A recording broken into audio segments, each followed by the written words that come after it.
It's time for Security Now. Steve Gibson is here, and we are going to talk about something kind of creepy. Somebody is building a bot army using compromised routers. It's already 2 million strong and growing 10,000 a day. But what are they doing with it? What are the plans? No one knows. Plus, we'll talk about Google's advanced protection and how it works. I got my keys. I tried it. I turned it off. I'll tell you why next on Security Now. Netcasts you love. From people you trust. This is Twit. Bandwidth for Security Now is provided by CacheFly at CacheFly.com. This is Security Now with Steve Gibson, episode 634, recorded Tuesday, October 24th, 2017. IoT Flash Botnets. Security Now is brought to you by FreshBooks, the ridiculously easy-to-use cloud accounting software used by over 10 million people. Try it free for 30 days at freshbooks.com/securitynow. And by Rocket Mortgage from Quicken Loans. Home plays a big role in your life. That's why Quicken Loans created Rocket Mortgage. It lets you apply simply and understand the entire mortgage process fully, so you can be confident you're getting the right mortgage for you. Get started at rocketmortgage.com/securitynow. And by the Ring Video Doorbell. With Ring, you can see and talk to anyone at your door from anywhere in the world using your smartphone. It's like caller ID for your house. Go to ring.com/securitynow and get up to $150 off a Ring of Security kit. It's time for Security Now, the show where we cover your safety and security online with my good friend, my compadre, our comrade in security arms, Mr. Stephen, live long and prosper, Gibson. Hi, Steve. Leo, great to be with you again, as always, for episode 634 of this weekly security podcast.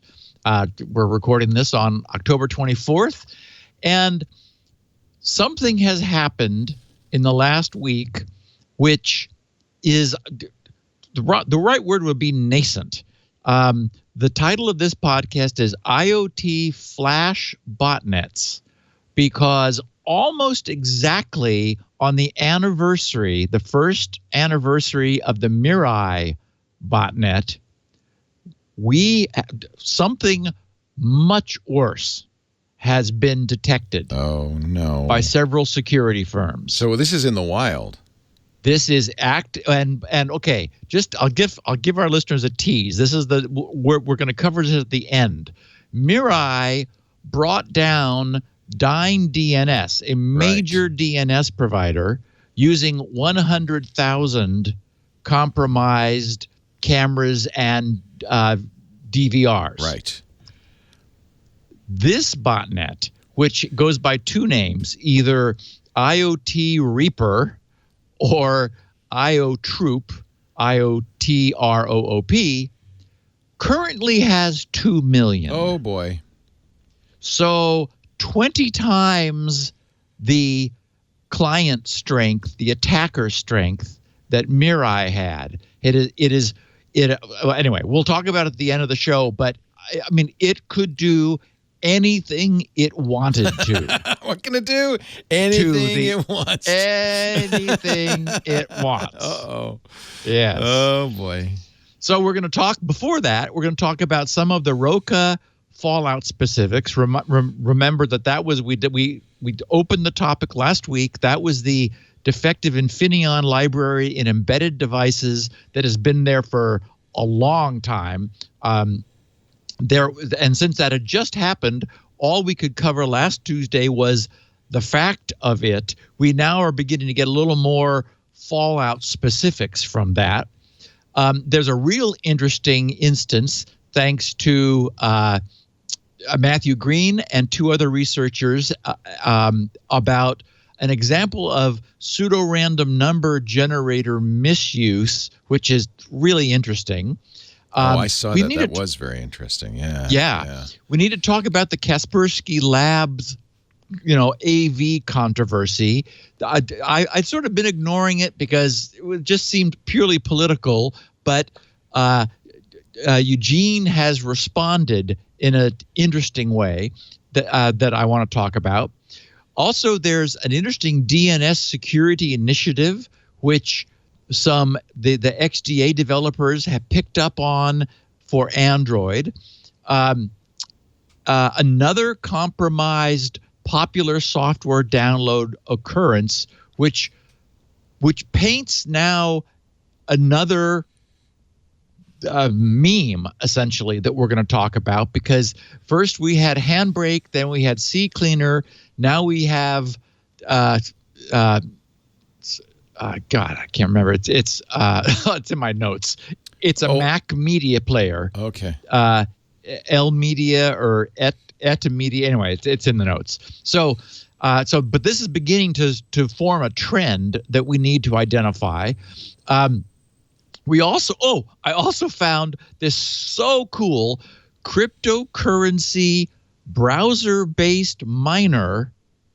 Mining, Bitcoin mining. Actually, it's not Bitcoin, but it's one of the cryptocurrencies that we can play with. So and when you do it, you're donating to a cause of your choice that they offer, but it also shows the hash rate of your machine.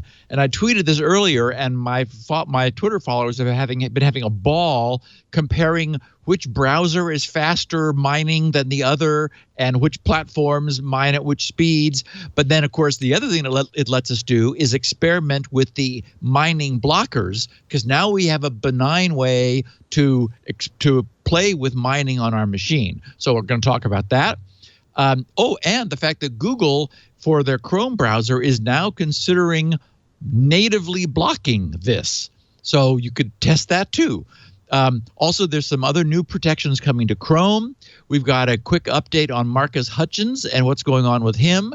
Something that just sort of caught me by surprise, because Microsoft has nothing better to do than to block people from messing with gaming under Windows 10. And I'm sure this is something that Paul would be all tuned up on, and probably you are too. But then as I read into it a little bit further, I thought, okay, well, that kind of makes sense. So there's something called True Play coming for the Fall Creators Update that has a security angle, of course. We've got some interesting loopback feedback from our terrific listeners. And then we're going to take a closer look at this new, really worrisome threat of a Flash botnet. That is the emergence and the emerging threat of Flash botnets.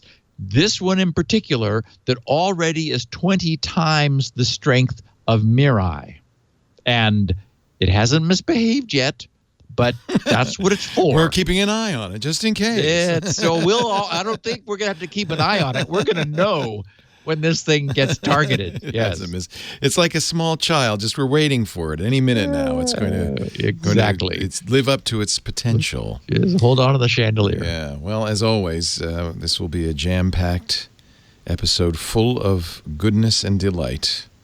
Thanks to Mr. Gibson here.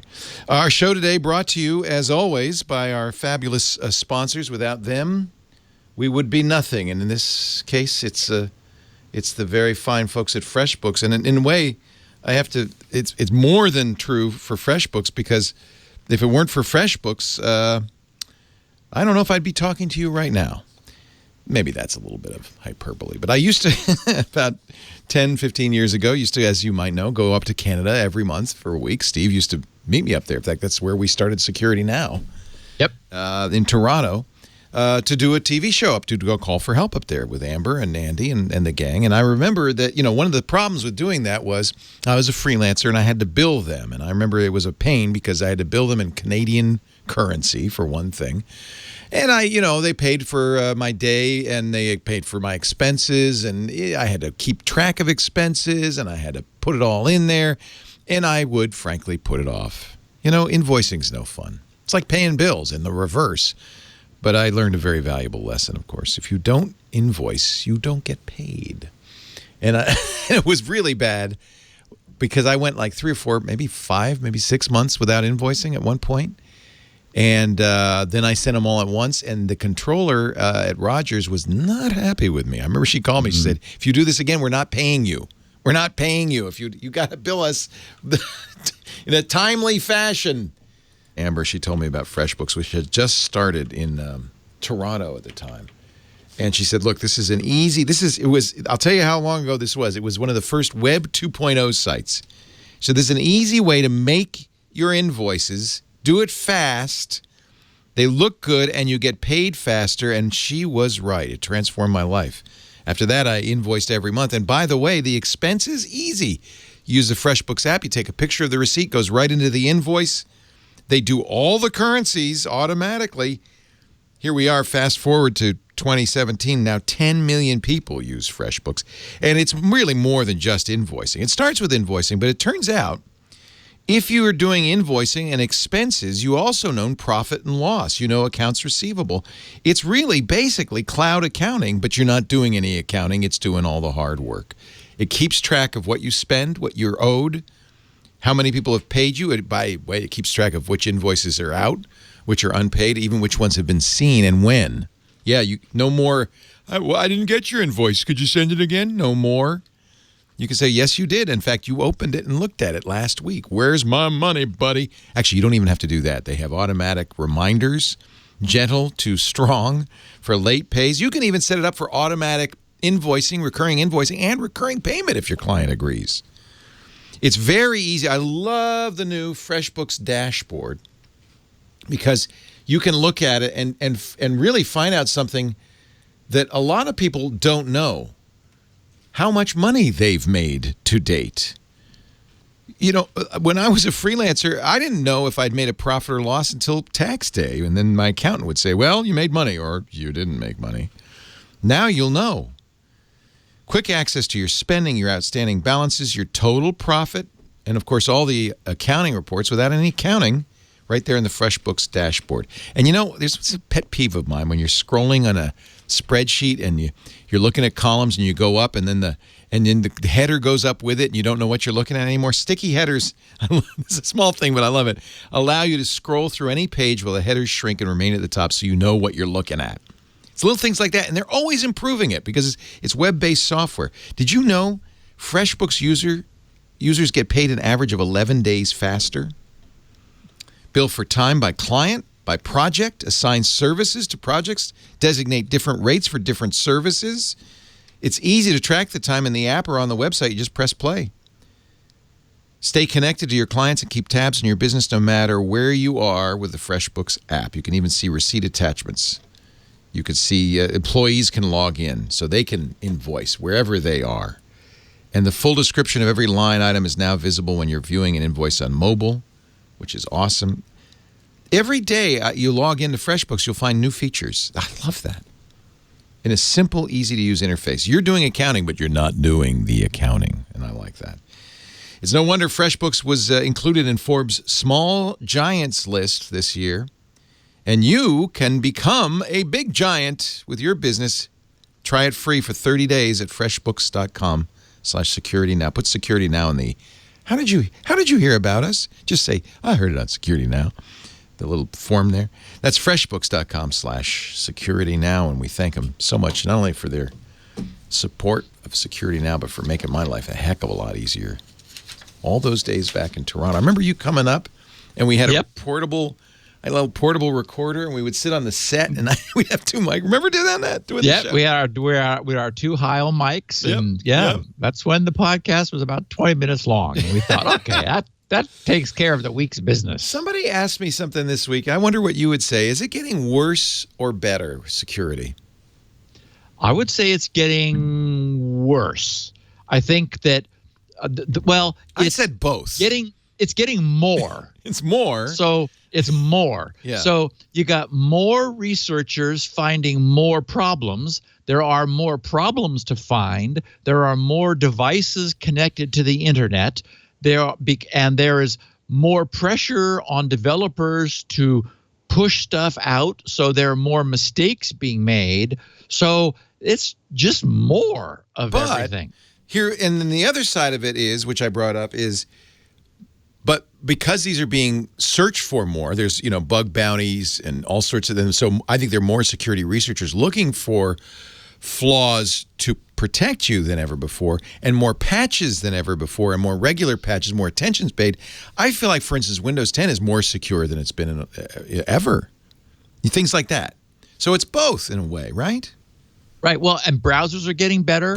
We no longer have beyond belief JavaScript running in Outlook that was used to be able to infect you. Right. No more active desktop. So we're making progress. Flash is being phased out finally. Yeah. So I mean, we're moving forward. And for example, IE got rewritten to make Edge, which is arguably now state-of-the-art secure. Firefox is catching up. Chrome is leading. So there's definitely progress, but we're not really seeing anybody winning.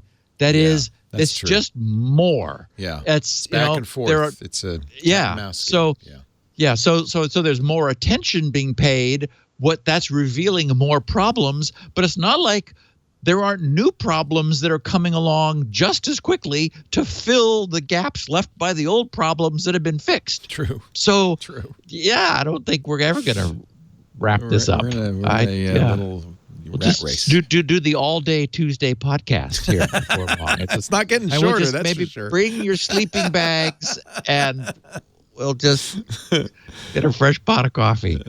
So our picture of the week is textual, which we've never done before, but I was sent this screenshot, which I tweaked and cleaned up a little bit. I just sort of liked it because anyone who's ever read an RFC, and this also put me in mind, we were talking about the Wi-Fi Alliance and how their specs are secret, and I gave the example last week of the IETF and how easy it is to take for granted, but how cool it has always been that all the specs that underlie the operation of the internet are all developed in public site. Except for the IEEE and the crack thing, right? But that's not behind the a paywall. IETF, and but that's not the internet. That's true. It's different. It's a standard. It's a different standard. Yeah. Right. So the Wi-Fi Alliance, they hide their crap. Bluetooth hides their crap. I mean, those are all organizations where you pay a lot of money to be on the inside, but as a consequence, mistakes happen. Yeah, people make the argument crack could have been discovered 10 years ago. Yes. If the IETF wouldn't have put the spec behind a paywall, a very expensive paywall. Well, not the IETF. That was the Wi-Fi Alliance. And their effort, and the IEEE and the Wi-Fi Alliance. That's different completely than the IETF, which is the Internet Engineering Task Force. And so literally the name of the documents, RFC, stands for Request for Comment, which that acronym just says we want to know what you think.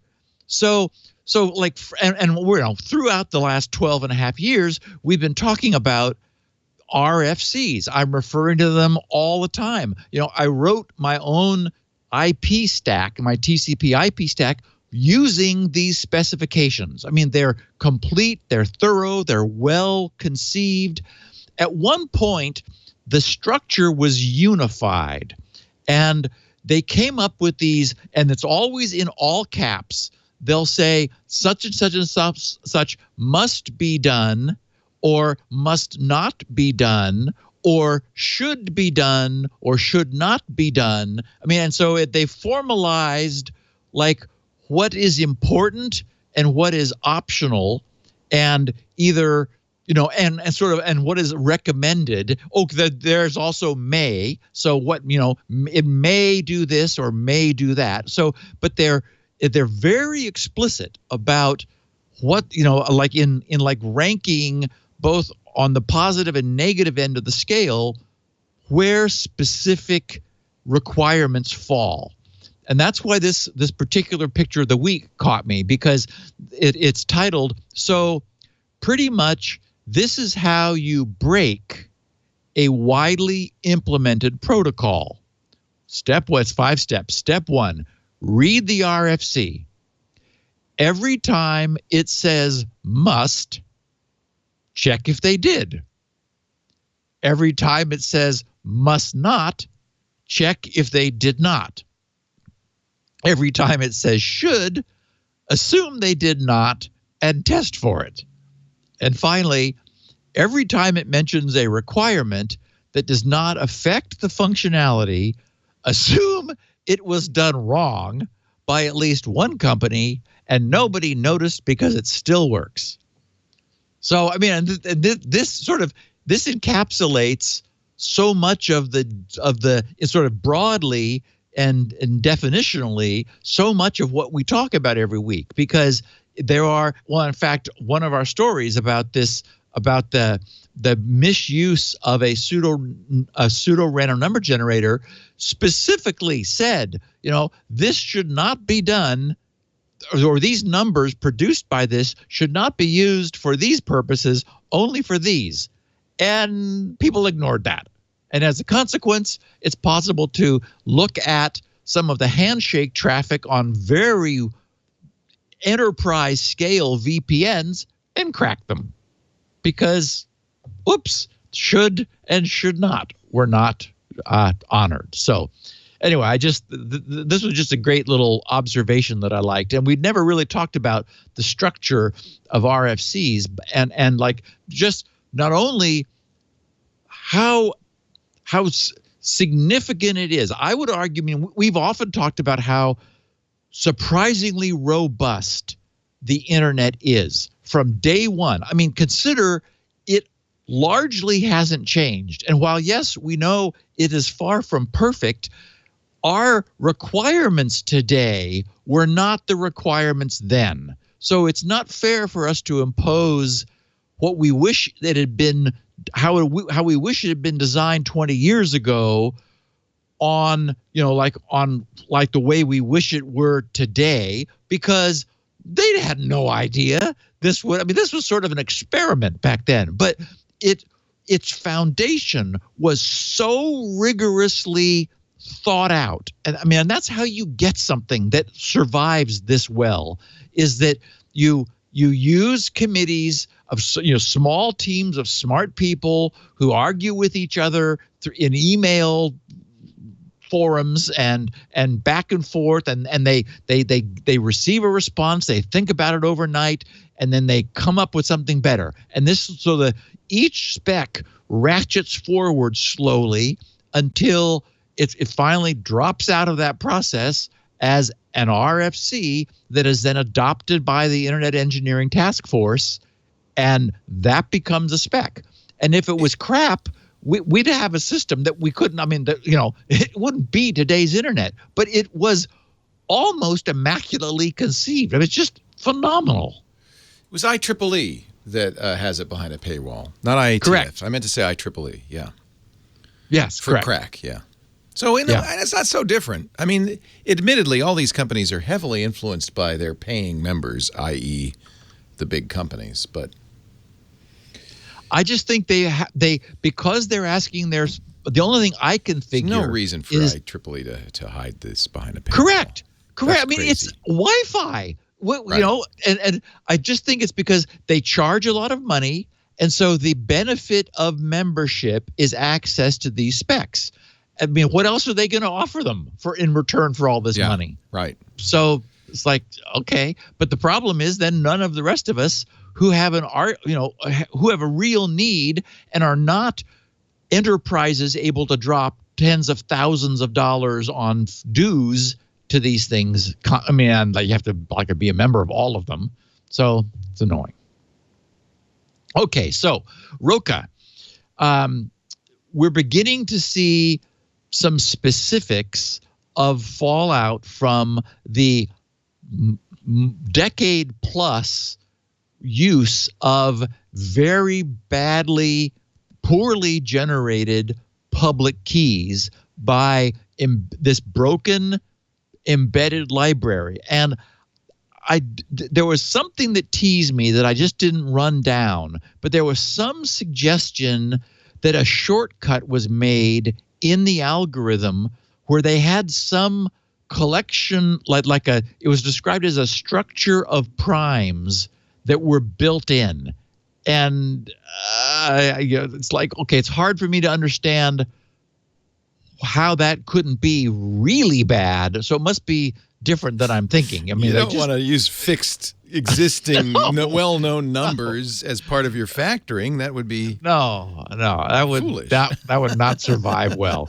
So we've learned a few things. First of all, Infineon, of course, within the industry, is a well-known company. They're the guys that had certainly the best of intentions, but they produced this defective library, which Gemalto, which is a major smart card and security access OEM, was using.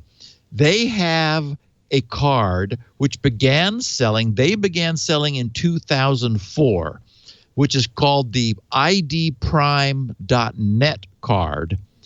They won't disclose, because now they're embarrassed, how many they've shipped. But it's believed to be as many as hundreds of millions.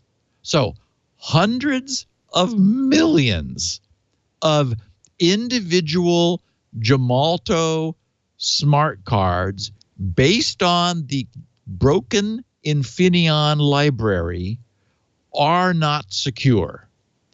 Now, it's probably not a coincidence that this card was discontinued at the end of last month. That just this last month, 4 weeks ago, at the end of September. Okay, we're done. However, the problem is they're the manufacturer. There are still third-party distributors with inventory still selling them. In Ars Technica's reporting, they contacted a Gemalto representative who referred them to a company advisory which read, quote, "Our investigation has determined that end-of-sale IDPrime.net products may be affected." That's okay, right? What a coincidence. What a shock. Yeah, we're not selling those anymore. You don't want those. Good thing you didn't ask us last week. But now we're not selling them anymore. Really want those. Meanwhile, cryptography experts who are curious, I mean, now you can imagine in the wake of this revelation from Monday before last, the industry is trying to understand what this means in practical terms. So cryptography experts who are now aware of this have been poking around. And they've added that there is little doubt of Gemalto's cards being affected. The CEO of Enigma Bridge, that is a security company, said he had examined 11 of Gemalto's IDPrime.net cards issued from 2008 through earlier this year. All of them used an underlying public key that tested positive for the crippling weakness. So you could extrapolate that to hundreds of millions. So essentially, what we have is an incredibly widespread, difficult to remediate vulnerability. And this is the danger imposed by the use of widespread and defective consumer crypto. The problem is everybody's got these. There's hundreds of millions of them in people's wallets or pockets. And how do you deal with that? I think it's going to probably be up to individual companies to decide how they want to handle this, what they want to do. If they've got Gemalto products, they probably need to say, okay, how do we fix this? We need safe keys. And these are embedded in inexpensive cards, so they're not flash reprogrammable. They're dumpster discardable instead. Also, and this news was on our radar last week, but I didn't mention it, that the government of Estonia, that we've spoken of from time to time through the years, because they're on the leading edge of deploying state-of-the-art identity for their citizenry. Unfortunately, They're using an identity system based on the Infineon library, and 750,000 electronic IDs it has issued. That is, the government of Estonia has issued are vulnerable. 750,000.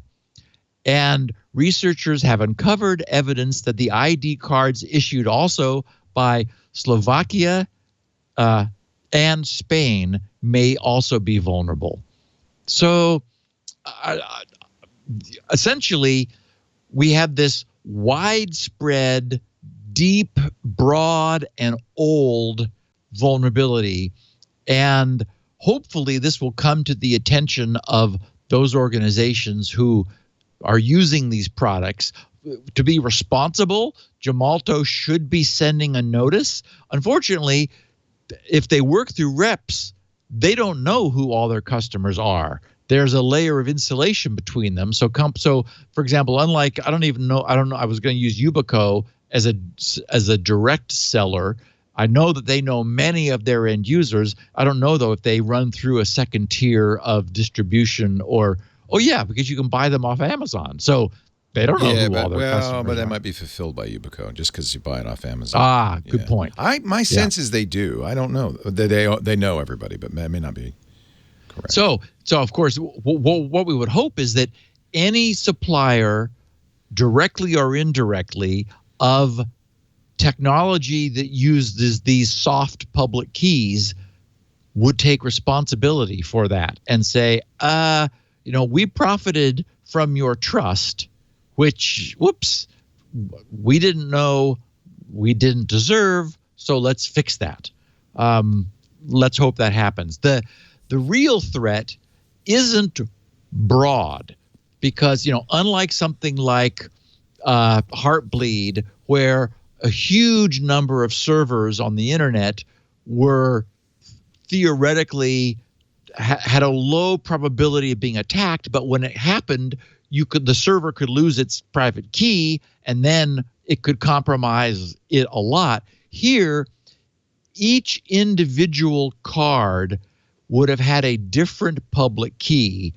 Each one could have, for on the order of $10,000 or so, have that public key cracked to determine the private key, which would then allow that card to be impersonated.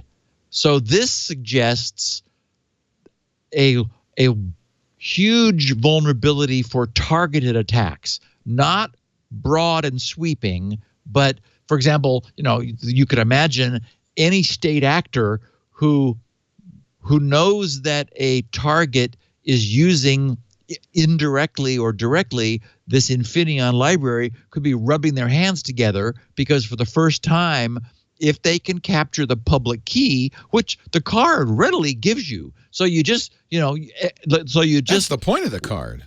Yes, exactly. It's like, here's my public key. And so that's distributed. So you just capture that, you crack it down, and you can then impersonate the person, because the idea is that it offers the public key, and then it responds to a challenge which can only be answered by the private key. So, and that stays in the card. So the idea is, if you get the public key, which it broadcasts for all intents and purposes, and crack it in order to extract the private key, now you can impersonate the card holder for anything that they use the card for. And that was the other thing too. In some of the research I was doing for this, they're like one of their customers, it was on the Gemalto site. It was one of their success stories. Some random wind farm company somewhere had equipped all 4,000 of their employees, and they were so proud, and they're emitting press releases because this one card does it all. And I'm thinking, it sure does. Now you only have to crack the public key once and for a given card, and you can do everything. Is it the same public key on all the cards? No, different public key. Oh, yeah. And so that's why it has to be targeted. Right. You'd have to decide, okay, we want to get Willard. Right. We're going to go, we want to be able to do what Willard can do, pretend to be him. So you need Willard's card, But having gotten his card, you get his public key, you defactor it, you know his private key, give him the card back. Exactly like any of the spy movies where, you get Willard a little tipsy and then you slip the card out of his wallet, run it through your reader, put it back in, and he still has his card, but you've got what you need. And then you send that up to a cracking farm, and in a short time, you've got the ability to, without copying the card, because that's the whole point. Right. The physical card is meant to be your security. And so the idea is there's only one of those that has Willard in it, essentially. And as long as he physically is in possession, it's the physical possession that is his security.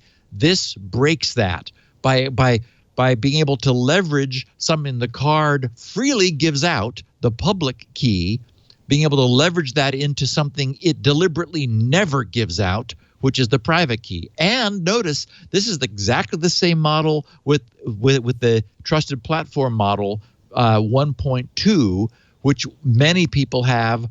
I don't remember, it was 11 out of 41 laptops or something that we talked about last week. So not all, but many have exactly the same vulnerability. The TPM will say, here's my public key, woohoo! And anybody who asks for it can get it. The idea being that it'll never give up the private key. Well, now you don't need it to. That's why you need two-factor. Okay, so in the interest, I forgot to start my podcast timer. So we're about 30 minutes in. Normally I have that in mind, but okay. So I think we started around 2:00.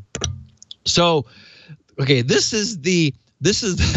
is the duck attack, but spelled DUHK, which is an acronym for don't use hard-coded keys.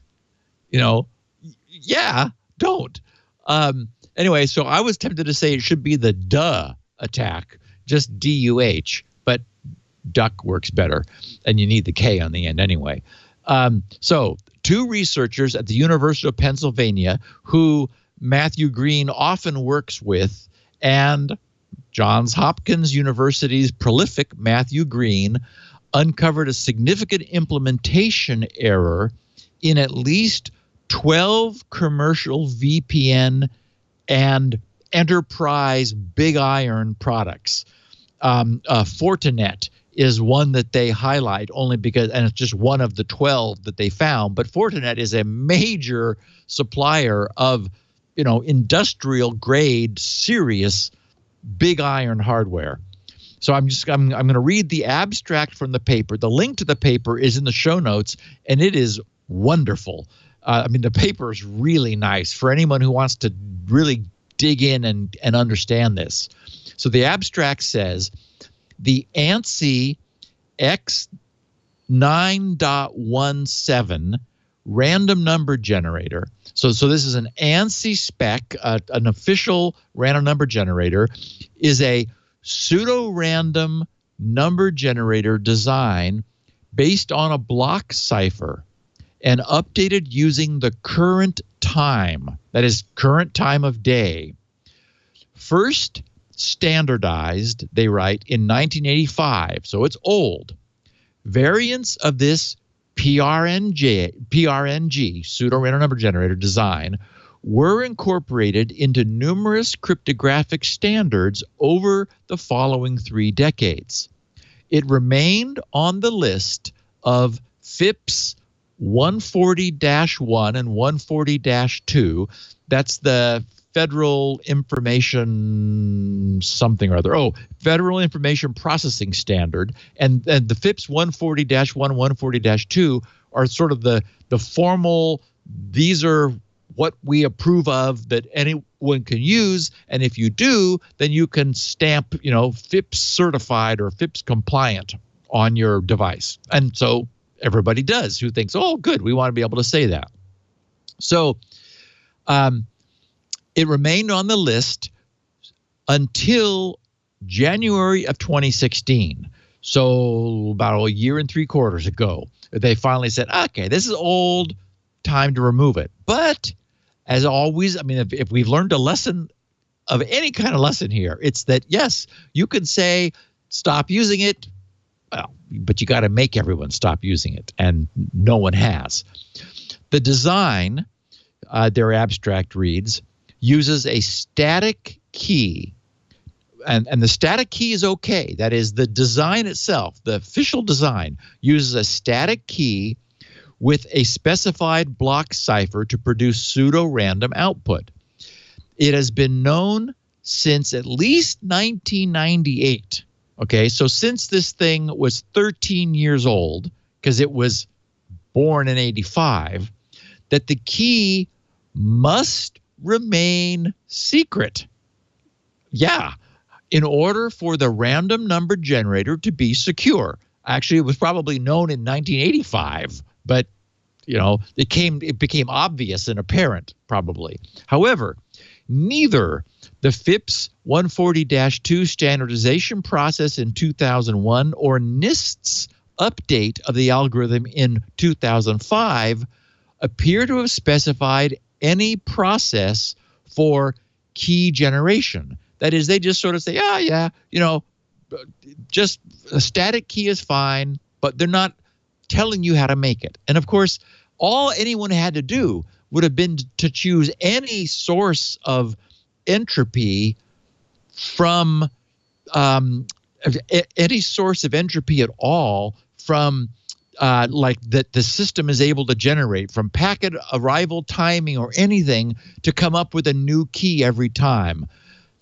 Anyway, they write, we performed a systematic study of publicly available FIPS 140-2 certifications for hundreds of products that implemented the ANSI, that is this thing, the ANSI X9.31 random number generator, and found 12 whose certification documents use of static hard-coded keys whose certification documents use of static hard-coded keys in source code, leaving them vulnerable to an attacker who can learn this key from the source code or binary. So what they did was they looked at the documentation specifically for devices and products that use these standards, suspecting that might make them vulnerable, and then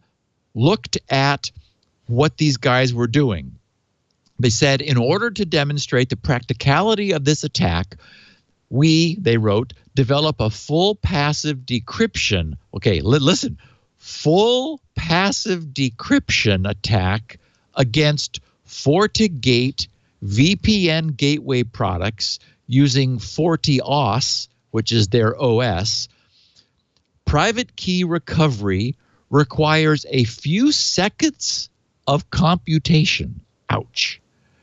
We measured, they wrote, the prevalence of this vulnerability on the visible internet, that is just the public internet. They were just out there looking at traffic, using active scans, and find that we are able to recover the random number generator state for 21% of HTTPS hosts serving a default Fortinet product certificate. So Fortinet also terminates HTTPS connections, not just VPNs, but standard web connections. And they write 97% of hosts with metadata identifying FortiOS version 4. We successfully demonstrate full private key recovery in the wild against a subset of these hosts that accept IPsec connections. So VPNs, HTTPS, and IPsec. So, okay, what's going on?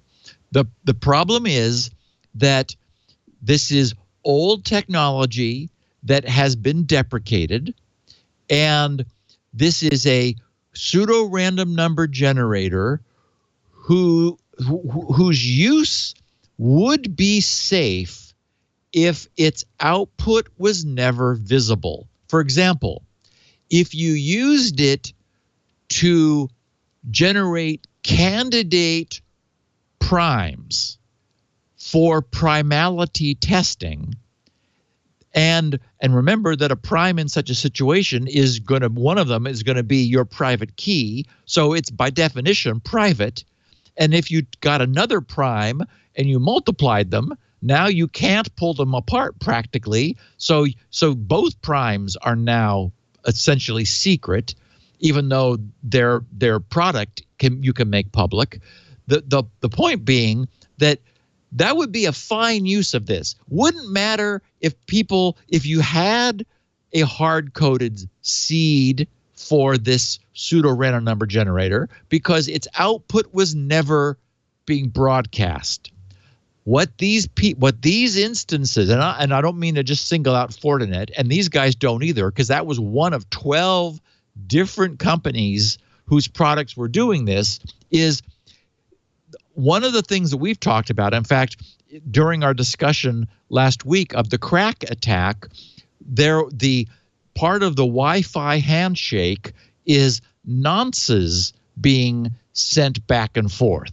Well, the nonce, and this is part of what the Diffie-Hellman handshake magic allows, is that somebody can observe each side sending nonces back and forth, and even with full knowledge of each end's, the nonce is a one-time random token, even in full visibility, seeing these random tokens be going back and forth, that doesn't allow a passive observer to determine the key that the secret key that they end up generating, that each side generates after receiving each other's nonce, which is really cool.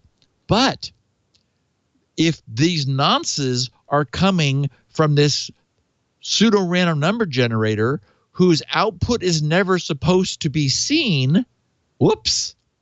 So this is a misapplication of a pseudo-random number generator. And so what Matt and the two other researchers understood and figured out and then reduced to practice was capturing plain text nonces, which are being sent at the beginning of these various protocols as part of the key negotiation phase in the handshaking, grabbing those nonces, knowing that they come from this pseudo-random number generator whose output is never supposed to be seen. But that's what a nonce is. It's a public disclosure of randomness.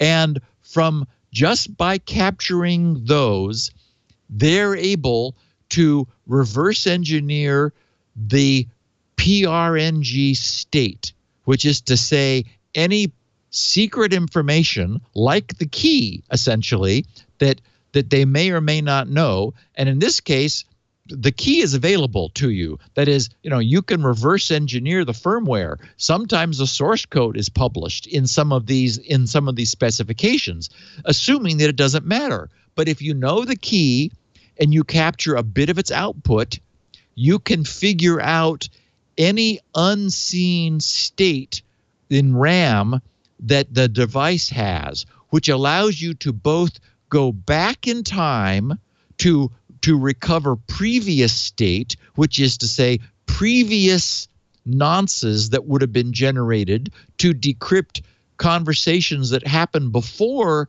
the conversation that you captured, and the future. So you can go both directions in time, because this thing generates semi-deterministic random numbers based upon a key which you then know.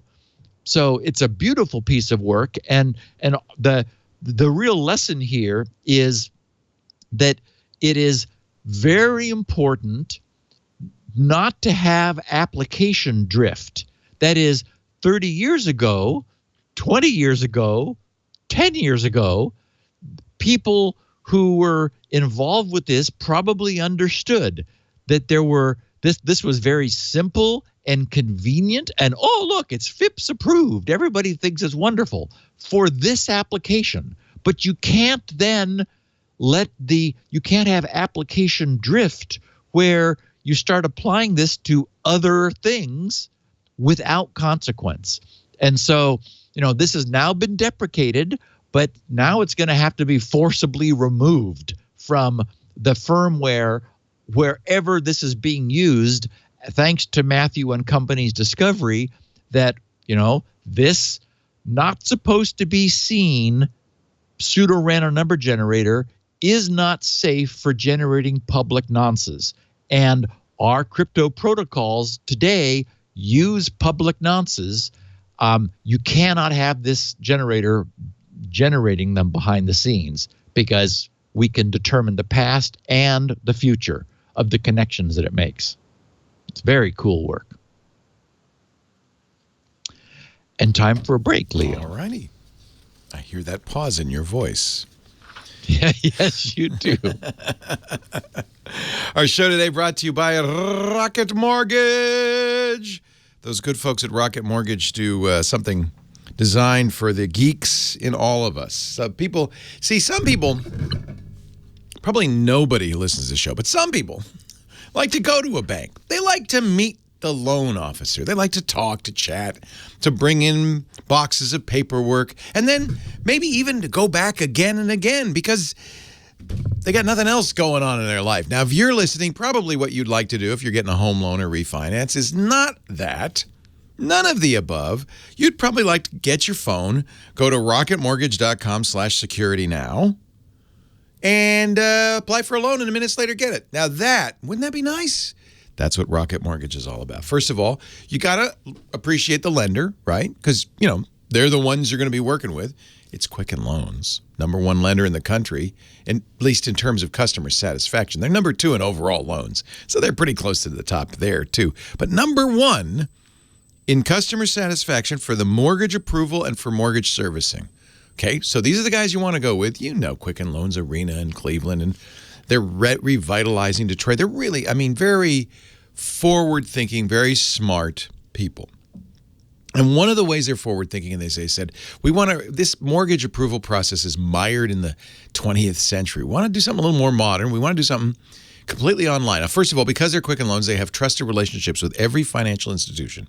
So all you have to do, you don't have to go to the attic and get paperwork. You don't have to find your pay stubs or your bank statements or anything like that. No. All you have to do is go to Quicken Loans at rocketmortgage.com/securitynow, answer a few questions. They'll say, okay, great. Give us permission to look at your bank account? Yeah. You give them permission. It's very secure. They check the numbers. They crunch them based on your income, your assets, and your credit. They're going to say, well, these are the loans you qualify for. How much down? What term would you like? And you get to choose all this. What's your interest rate you're going for? Completely transparent. You see the whole process happen right in front of you. And then in minutes, not even like 5 minutes, like quickly, they go boom, boom, boom, boom, boom. Here's the loans for which you'd be approved. You want it? Yeah. And you're done. You're done. Mortgaging or refinancing, it has never been easier. Apply simply, mortgage with full confidence because you understand what's going on fully. That's the whole idea behind Rocket Mortgage. To get started, go to rocketmortgage.com/securitynow. They're an equal housing lender, of course, licensed in all 50 states. NMLS, consumeraccess.org, number 3030, if you want to look them up. Apply simply, understand fully, mortgage confidently. Nowhere else. rocketmortgage.com/securitynow. Maybe you're not doing it right now. Bookmark it so you'll be ready. Maybe you'll be at an open house. You'll be driving by. You see the for sale sign. You kind of look around. You go, ooh. Well, yeah, this could be our new house. You'll be approved. You hold that up to the realtor. You say, see, I'm approved. rocketmortgage.com/security. Now, on we go, Mr. G. Have you caffeinated?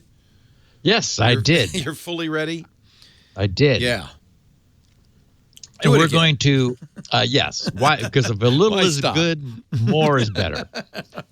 So I need to engage you on this one because I think this is interesting sort of from a socio-political standpoint. Oh, you're going to talk Kaspersky. I knew you were. Yes. All right. Yep. Eugene I have a strong opinion on this. Yes. Eugene says we have nothing to hide. And so they have announced that they are going to open their software to external review and verification. So to give our audience, I mean, I know everyone knows about Kaspersky. They've got their software is installed on 400 million computers worldwide. That number? Jeez. Yes, that number, it caught me by surprise. That's got to be like 20% of all Windows computers. I mean, 0.4 billion computers. Amazing. 0.4 billion. Yeah. So in their announcement, Kaspersky did not name the outside reviewers, but said they would have strong software security credentials, whoever they are, but we'll find out, and be able to conduct technical audits, source code reviews, and vulnerability assessments, as well as to examine Kaspersky's business practices and their software development methodology.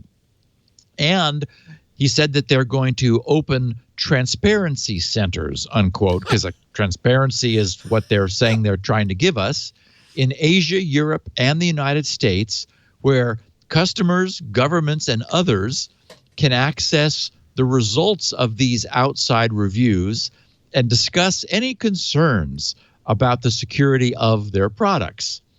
And finally, they're going to be expanding their bug bounty program from what was a paltry, by today's standards, maximum award of $5,000 to a more state-of-the-industry $100,000.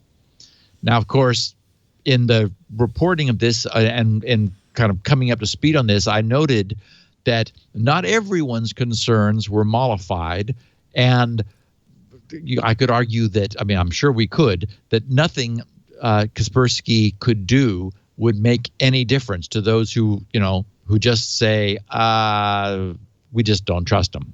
So what do you think, Leo? Well, I don't have an opinion either way. I have a strong opinion. First of all, why? I mean, okay. I mean, everybody deserves the benefit of the doubt, I guess. Eugene Kaspersky and his company have written software for the Russian secret police, the FSB. Because they're a Russian company, it's, I would say, likely that the FSB or the Russian government, or how they work through these shady third parties, could very easily compel them to include code in there. And they could have they could also have planted employees. Absolutely. Why take the chance? I mean, already the Department of Homeland Security forbids, and the DoD forbids, any government agency from using Kaspersky. So if you absolutely feel, first of all, you and I agree, we don't really believe in antiviruses. They just are another vector, frankly, into your system. And in fact, yes, and we've covered places where they introduced vulnerabilities that weren't already there. Right. In many of the biggest name antivirus softwares. Yep. And our intelligence agencies are convinced that Kaspersky was instrumental in the exfiltration of NSA secrets from this contractor's computer. He brought him home, had Kaspersky on there. What they're not very clear about is necessarily whether Kaspersky did it knowingly or merely provided a vector. Maybe there was a flaw in Kaspersky's software.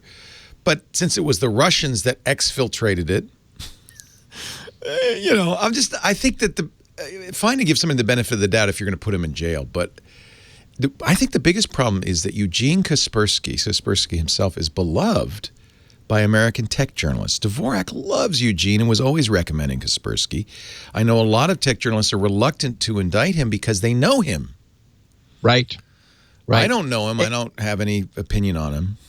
No, and nor do I. And again, he's got his company has grown large. He's no longer able to, even if he's absolutely blemish free. Right. In a large company. I mean, it's like like the executives of Sony weren't responsible for Sony's network being breached. It was a administrative assistant who clicked on a phishing link. And so, so you really can't hold the management of a company responsible for everything every employee in the company does. Dave Redicop in our chat room from Nerds on Site says, any sufficiently advanced antivirus software is indistinguishable from malware. That's somewhat true. But here's my, now, and then people will say, but he's opening the kimono, he's showing people the software. Here's my issue with that. That works in open source software because you can then download and compile the software yourself and assure that the binary you're using comes from the audited source code. Right? That's not what's happening here. He's giving source code to be audited, but there's no guarantee that's the source code that makes up the binary you're going to use, right? Or maybe I'm wrong. No, I agree with you. And in fact, it turns out it's surprisingly difficult for even like two different developers to compile the same source and get identical binaries. It's like library, like if you use different versions of some libraries, you won't get a binary match. I mean, and if you hash it, you get something completely different. So it turns out it's extremely difficult to actually, even in the best of cases, to get binary identical output from separately compiled code, because there's so many dependencies now, and every single thing has to be identical. You modify one library, you give them the source code calling a CLib, but then you modify a CLib so that when it's shipped, it has an extra line that just, phones home, or, anyway, there's lots. But the thing that bothers me is their assertion that doing this will reassure people. Right. That makes me think they're up to no good. I mean, okay. My take maybe it's the best they could offer, I guess. I don't know. Well, it's all they can do. But Leo, think of the economic impact. Oh yeah, I agree. So this is devastating to Kaspersky that this is happening. So that would argue, well, maybe we should give them the benefit of the doubt. But it just suggests that they're doing everything they can to hold on to market share because they've got a lot right now. Well, when this was all brewing, they started giving it away, which made me even more. I was telling my radio audience listeners, I've been telling them for months, don't install any antivirus, but especially Kaspersky. Especially Kaspersky. Well, and the stepping back from this a bit, there's sort of a broader thing too, because I've noted on this podcast for years how surprised I am that Microsoft is able to sell Windows into China and Russia. I mean, when we hear they're using Windows, I always think, what? Really? They trust U.S. software? I mean, there's a contentious relationship here. And so, Kaspersky is selling their AV into us, and they're using Windows. And it's like, wow, okay. I mean, so it goes both ways. And I think it's surprising to me that in this day and age of there being open source alternatives to a proprietary OS like Windows, who in their right mind would use a black box where the hard drive is thrashing around and it's constantly making random connections on the internet? It's like, what's this doing? No. Yeah. So, yeah. So I guess Crazy. we're in agreement. And I feel bad. Yeah. I mean, poor Eugene, I'm sure he's made enough money now that he could retire to go Belize find a if he wants beach. to. Go find a beach. Yeah. Yes. Yeah. Go, John. Yeah. Go to Belize and join John McAfee. Yeah. This Kaspersky was good because it was one of the last antiviruses that didn't do a lot of heuristics, as I remember. It was all signatures, so it was very fast and light. But nowadays, I don't know how effective that is. Yeah. Even. Anyway. Good. Yes. So, Google for Android on their Android platform is apparently, although we don't have an official announcement yet, going to be adding DNS over TLS, which is very interesting. 4 days ago, on Friday the 20th, some guys over at the XDA Developers, which is, as probably a lot of people know, is a huge mobile platform developer community. I think it's like something like 6.6 million members. I mean, it's very active. One of them noticed something interesting in the Android open source project, AOSP, software commits, where some changes were committed into the source. And so they wrote over at XDA developers, they wrote, quote, "It appears that DNS over TLS support is being added to Android according to several commits added to the Android open source project. The addition in the Android repository shows that a new setting will be added under developer options, allowing users to turn off or on DNS over TLS. Presumably, if such an option is being added to developer options, then it means it is in testing and may arrive in a future version of Android, such as version 8.1, end quote. Okay, so what does this mean? Well, as we've often said, DNS, the domain name system, was never designed for security or privacy. In fact, you could argue it's probably one of the least secure, least private, but also simplest and thus fastest and leanest technologies, protocols, systems that we have on the net. It uses UDP packets, but normally, which is also the lowest common denominator. It's just a payload on top of an IP packet, which you just send somewhere. There's no setup. There's no handshaking. There's no, let's each of us agree on the numbering of the bytes that we're going to then be sending to each other in a continuous stream. None of that. That's all TCP, which is built on these datagrams. UDP just says, I'm shooting this off towards you. If I hear back from you, I'll know that you got it. And if I don't, well, either you were busy or it didn't get to you or your reply didn't get to me, so we'll just try again. So, it just couldn't be any simpler. There's no encryption. There's no security. There's nothing preventing somebody from intercepting it and lying to you, bouncing it back sooner. In fact, we've talked over time about various ways of spoofing DNS. One being that if you're closer to the person you're querying and you see the query go by, you inject a reply. If your reply arrives before the real one, yours is the one that gets accepted. It just couldn't be less secure. So the problem was, as we were saying earlier, this was from day one of the internet. The DNS we have today is the DNS they designed decades ago. It was never designed for privacy and security. But in today's era of not only surveillance, but extreme spoofing and phishing, DNS's startlingly absent security and privacy is an increasing problem. And people are concerned about ISPs spying on them, seeing what they're doing. And even if you do encrypt your TCP connections under TLS, DNS, unless you go to other measures like using DNS curve or DNS crypt, which you have to take some measures to do, you don't have any privacy.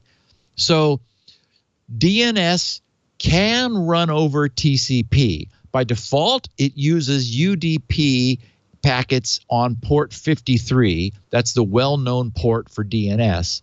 You can set up a TCP connection, though you don't have to.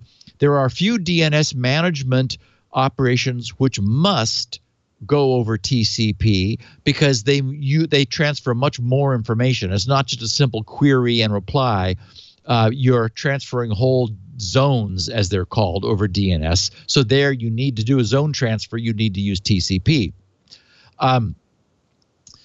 Okay, so moving forward, we know that DNSSEC, which we've been discussing recently, prevents forgery by having the DNS server provide signatures along with its responses so that the recipient is able to generate a hash of the responses and verify that the signature the server also provided matches, and then you use the public key which the server publishes in order to verify that it had to have the private key to make the signatures correct. So, however, that doesn't give you any privacy. DNSSEC, let me say that again, DNSSEC, which hasn't even arrived yet, doesn't really work yet universally. It's coming, but there's no privacy. The replies are still in the clear.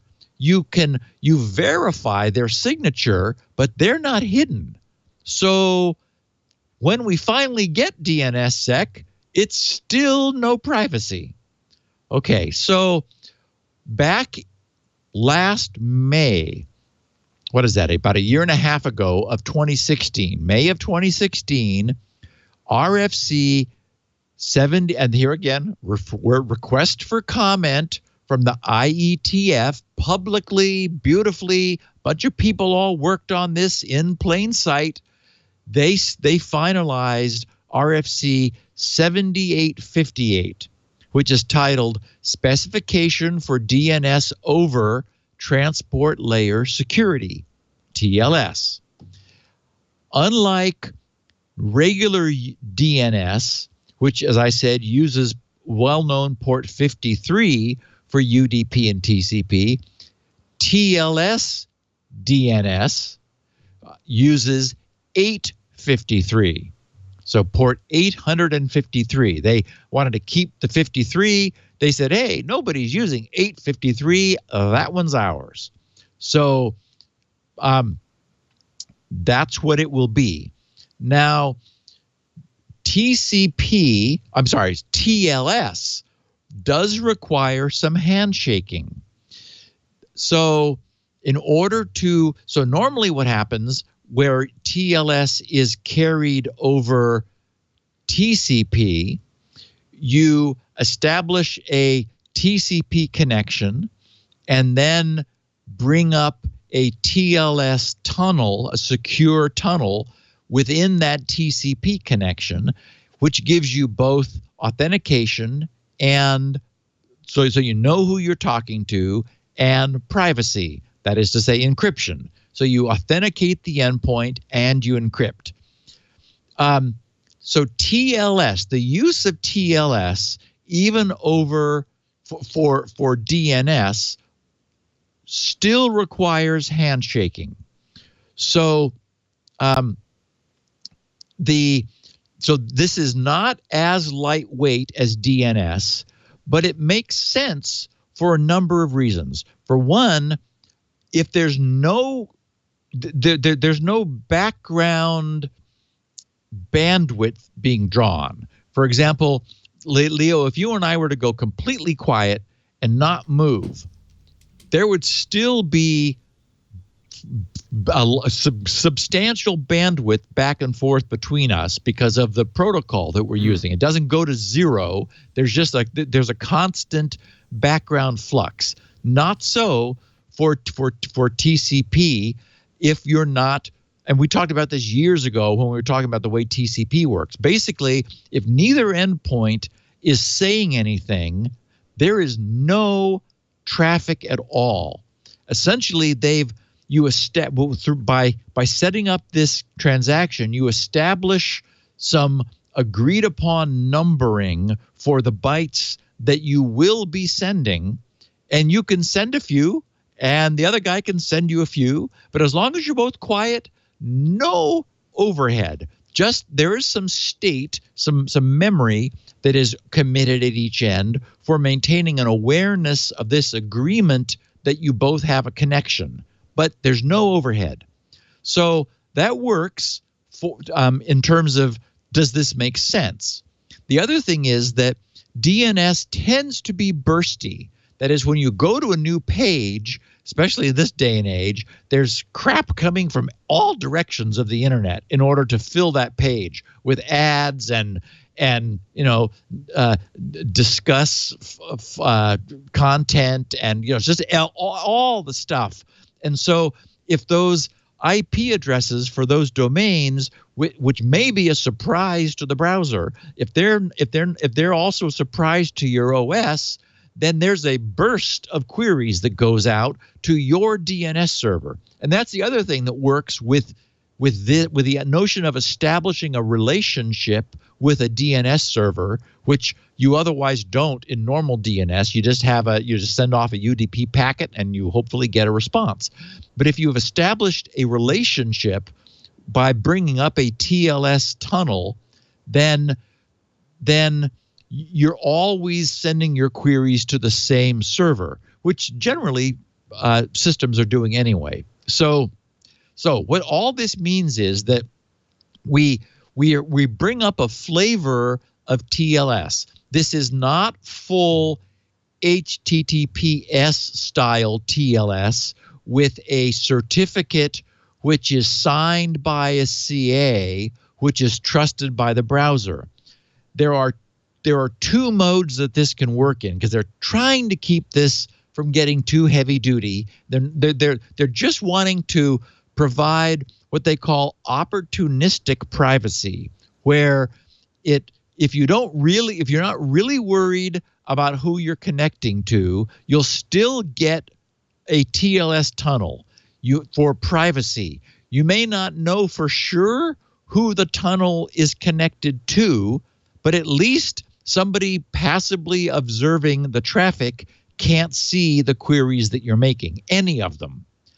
The next step is to use key pinned privacy. That is, so that this TLS DNS server running on port 853, it'll hand you a certificate, but it's not signed by a CA. It's just a self-signed cert just asserting, here's a certificate.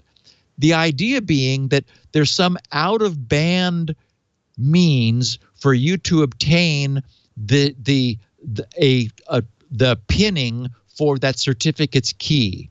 So the point is that maybe your ISP provided it, maybe you established a full strength HTTPS trusted and authenticated connection to obtain the pin, the pinning for that key once, then you hold on to it, and then you just verify it. So it's very quick, very lightweight. Essentially, you're verifying the signature of the certificate to verify that it matches the one that you had previously received, because if there's no way that we know of for somebody else to create their own spoofed certificate with a matching signature. That's cryptographically infeasible. So what this suggests is that Google is continuing to move forward to sort of in this chicken and egg fashion to increase the privacy of Android and in general of the ecosystem. Now, this requires DNS servers that don't exist today. I mean, this protocol just got standardized last May, May before last, May 2016.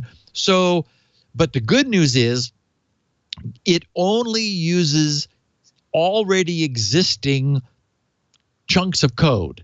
So it would be very simple for the various major DNS servers to bring up protocol support for this, like in a few days probably, and then test it, make sure they haven't created new vulnerabilities. And then, I would imagine that a major version or two, or maybe even the next major version, will say, yeah, now we support TLS DNS or DNS over TLS. And so that server would be opening a listening port on 853.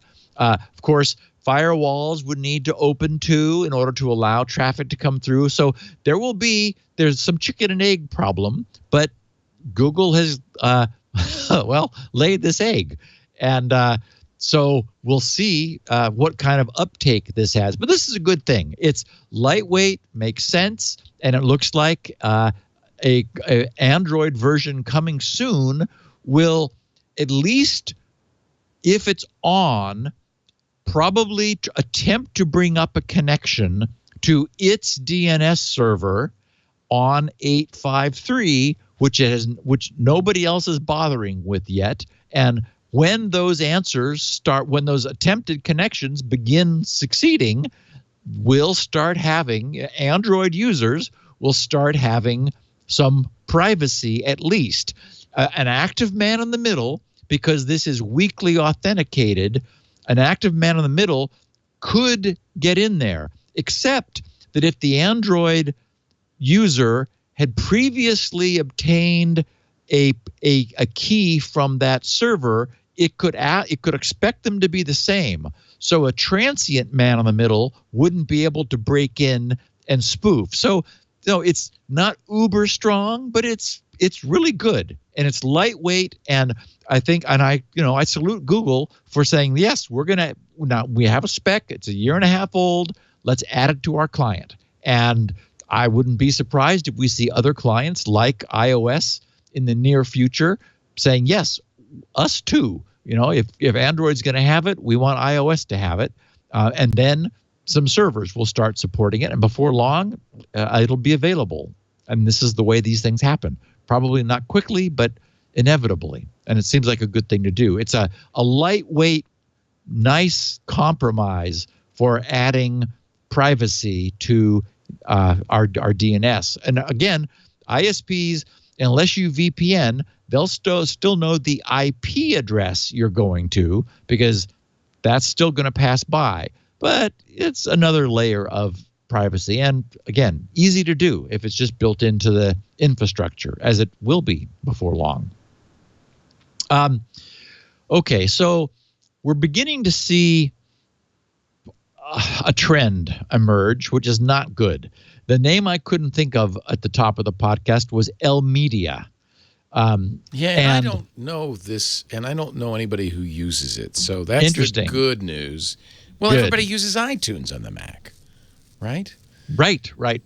And then, although I tell you, Leo, Fox, it's a nice looking player. I took a look at it. It's clean, supports lots of standards. So what we're beginning to see is the emergence of what is being called supply chain attacks, where something about the supply chain got compromised that caused malicious alteration of something, equipment, or in this case, software downloads.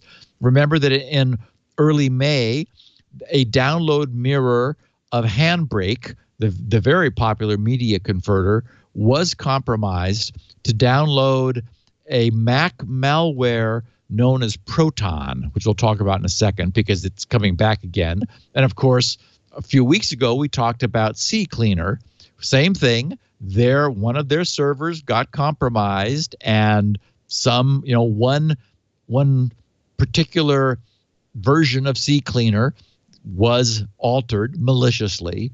And now, last Thursday, researchers at ESET discovered that Eltima, E-L-T-I-M-A is the company, Eltima's L-Media player.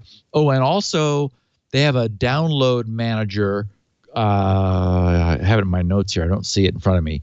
There it is. Folix, F-O-L-X. Not familiar with that either. Huh. Right. That one is even seems a little bit further off brand, but their media player similarly compromised. So, and it was delivering Proton. Proton is a so-called a RAT, a remote access Trojan, and it's pretty nasty.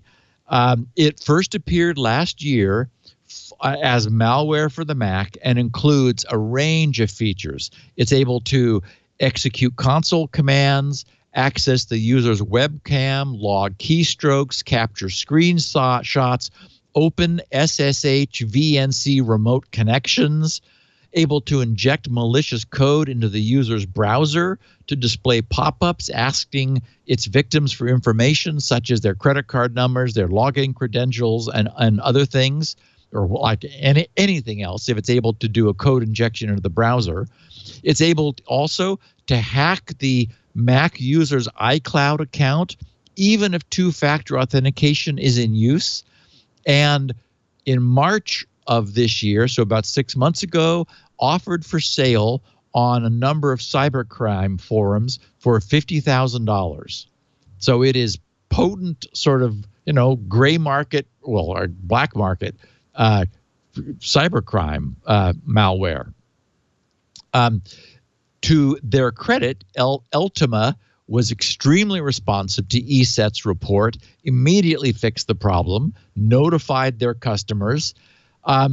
If anyone who's listening is and I don't have a range of dates. It was just recently, so in the last week or two, but I don't know when this malicious change occurred. So I can't say if you downloaded this Media player after, between these dates, that was the trouble. But in the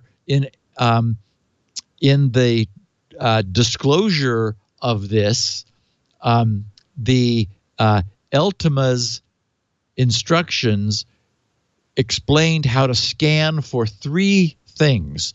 Under the temp directory, look for updater.app on your Mac OS.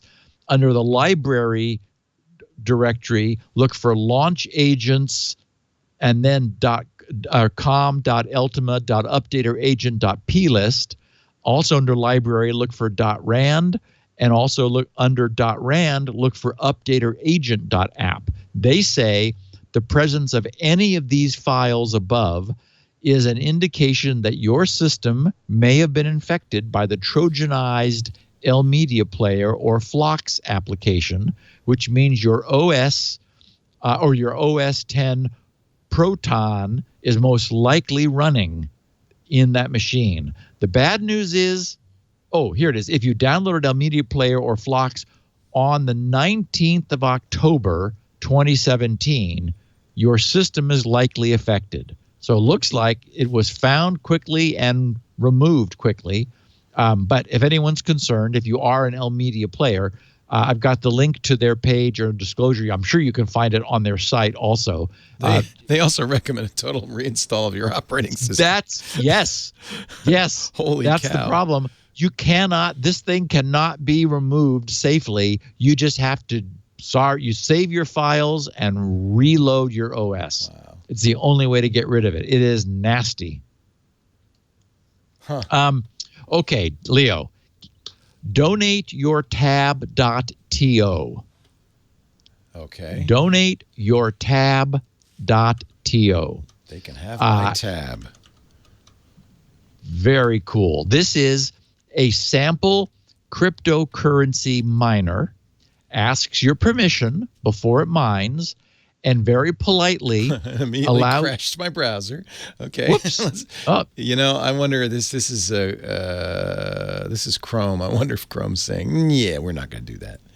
That's interesting. Well, it doesn't mine until you give it permission to. Yeah, it ran ran for me on Firefox, and I did have a bunch of people responding that it was working for them.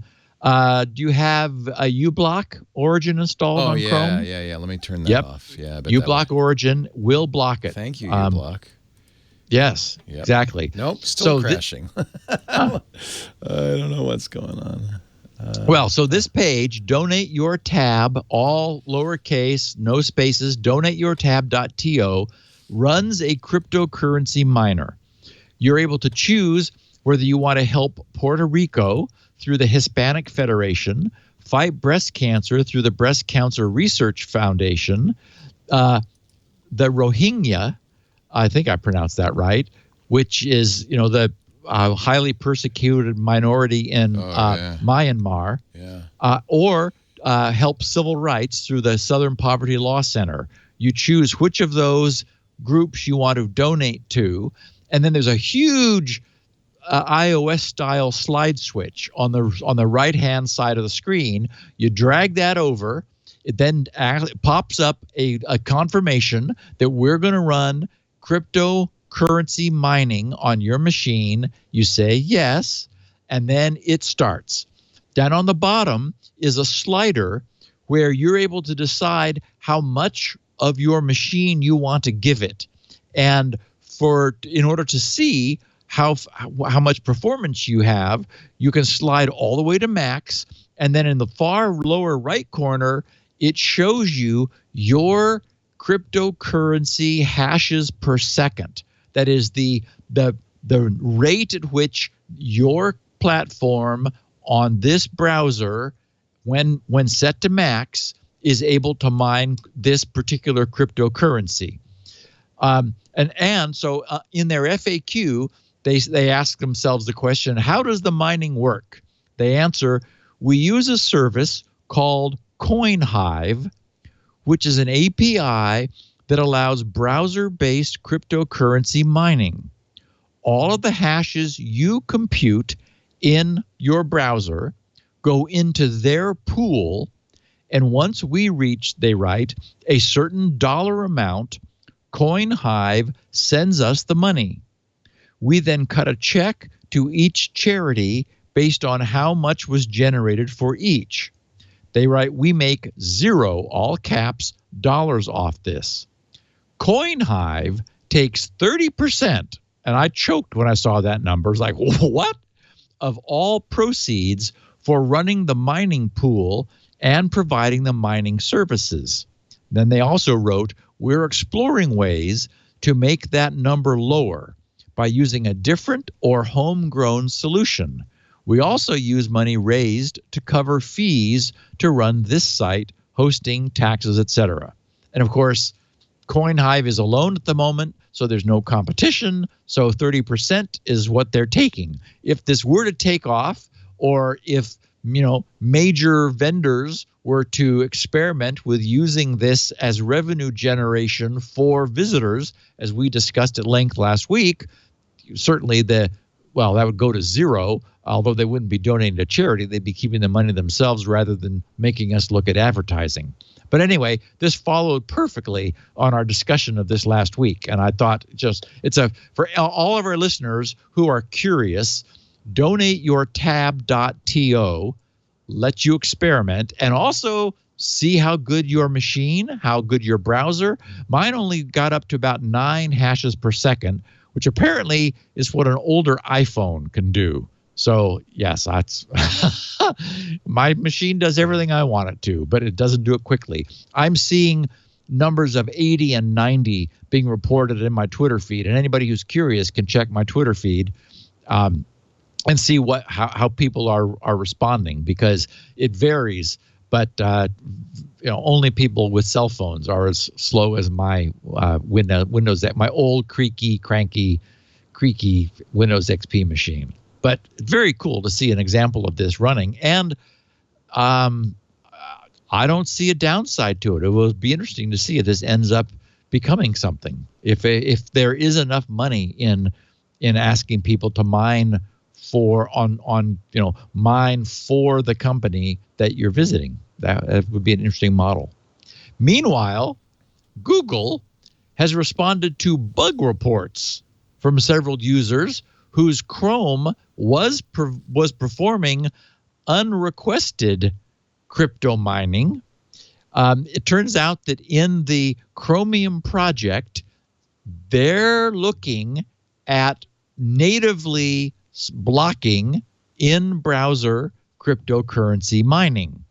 They in the Chromium project, one of the recent bug reports wrote, if a site is using more than XX%. That's what I'm using is Chromium. That might be it. If a site, I don't think it's deployed yet, but they're still working on it. If a site is using, and you would think they would give you a pop-up or do something that was a little more gentle. If a site is using more than XX% CPU for more than YY seconds, Then we put the page into battery saver mode, where we aggressively throttle tasks and show their internal term is a toast, which is a notification pop-up. They call them toasts, allowing the user to opt out of battery saver mode. When a battery saver mode tab is backgrounded, we stop running tasks entirely. They write, I think we'll want measurements to figure out what values to use for XX and YY, but we could start with really egregious things like 100% for 60 seconds. And he finishes saying, I'm effectively suggesting we add a permission here, but it would have unusual triggering conditions. It only triggers when the page is doing a likely bad thing.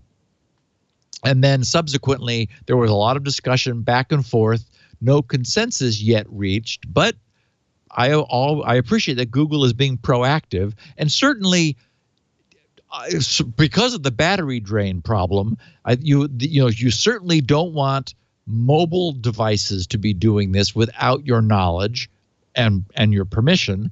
And we would like our desktops to advise us that this is going on, like maybe pop up, this page is saturating your processor, going to make other things sluggish. Would you like us to throttle it for you, or shall we proceed? And parens, it may be doing mining, which you're not getting any benefit from. Who knows? And of course, there are, until Google and if Google should add in-browser blocking of mining, there is an anti-miner extension. There's one called NoCoin, and there's Miner Block as explicit blockers. And then, as we mentioned last week, AdBlock Plus is adding it, or has now, and uBlock Origin has had it blocked for some time. And apparently some AV products can also block those miners. So anyway, even if you don't do this, having the ability to play with it, I think is cool. And I know that people who picked up on this earlier today from my Twitter feed thought, hey, this is cool. And I began getting a flood of reports back about how many hashes per second people were doing. Also on the Google track, they're adding what they're calling advanced protection to Chrome. Google has partnered with ESET to beef up their detection of inadvertently downloaded and also removal under Chrome's cleanup feature. So Google explained, they said, we upgraded the technology we use in Chrome cleanup, which is already a thing, to detect and remove unwanted software. They write, we worked with IT security company ESET to combine their detection engine with Chrome's sandboxing technology. We now detect and remove more unwanted software than ever before, meaning more people can benefit from Chrome cleanup. Note, this new sandboxed engine is not a general-purpose antivirus. It only removes software that doesn't comply with Chrome's unwanted software policy, but now enhanced with technology from ESET, which, again, I think is very cool. That's not the advanced protection. I think that's in the same article, but I think that's just a separate thing, because advanced protection is that thing we talked about last week. Correct. Do you want to report back on my experience? Oh, yeah. Because remember, I already had a YubiKey. These the little Wasco BTLE. Digipass, yeah. Yes. So these are both FIDO UTF keys. YubiKey always was, and I had a YubiKey 4. Yep. So I ordered this is the Bluetooth one. You press the button, and you have to have a Google trusted application on your device that recognizes this and authorizes you, and then you can use Google Apps. But there's some severe downsides to this. In fact, so much so I turned it off. Yes. So one is you can't use, and you mentioned this, third-party apps, which means none of your Apple iPad, your calendar. You have to use Google's apps entirely. You can't use Apple's calendar, Apple's email, any of the Apple stuff, or any other third-party stuff. to access your Google properties. Which is as it should be. I mean, if you want to really lock it down, Google can only lock it down if it doesn't give permission to any other apps, any third-party apps. And this is why it's always good to remind everybody this is not for everyone. Yeah. Yeah. Oh boy, is it not. The other problem, the deal breaker was for me is, as far as I can tell, it doesn't work on Linux. So Chrome, you do have to use Chrome as your browser. So I installed Chrome on Linux, and it still didn't work. Maybe a bug. I've seen this kind of authentication bug before with Google with their phone login technique. So it might be a bug. That's going to be an OS dependent driver thing too. So you can I tried it on all my different Linux machines with different distros and so forth. And it just, the YubiKey works fine with other apps, but as soon as you put the YubiKey in, it bombs out. So I don't know if that's something they'll fix. They probably will. You know, if you can live entirely in the Google ecosystem, this is a great idea. And it's not, I mean, doesn't cost you, to answer the question we weren't sure about last week, there's no additional cost once you buy these keys. Ah, right. So there's no like service subscription or anything from Google. No fee. Nice. But and you don't have to buy the ones they recommend, which is a good thing because this is out of stock now as well. But YubiKey and the Vasco Digipass worked fine. You need one USB and one Bluetooth LE key, and you use one for mobile, that any device that doesn't have a USB plug, and one for desktop. It works well. It's a really nice procedure. You only have to authenticate it once on each device, just like always, right? It puts a cookie on your system, says, "Oh no, he's him." Good. That's very good. So it's not a per-use reauthentication. No, it's not burdensome in that regard. It's only the first time you use a new device with your Google account. The biggest that makes sense too, because the threat model is some third party somewhere else. Some guy saying, "Oh, I've got Leo's password. Now let me log in." Yes. I think that the only thing that makes this, the two things that make it different. One is there's no fallback. So if you lose these keys, you have to go through this stringent account reauthorization, which takes time and requires humans. And unfortunately, that's as it should be. Again, as it should be. And you can't use third-party apps. But really, Google's two-factor, you can narrow down to just, I turned off text messaging, for instance, just the authenticator and something else, including a YubiKey.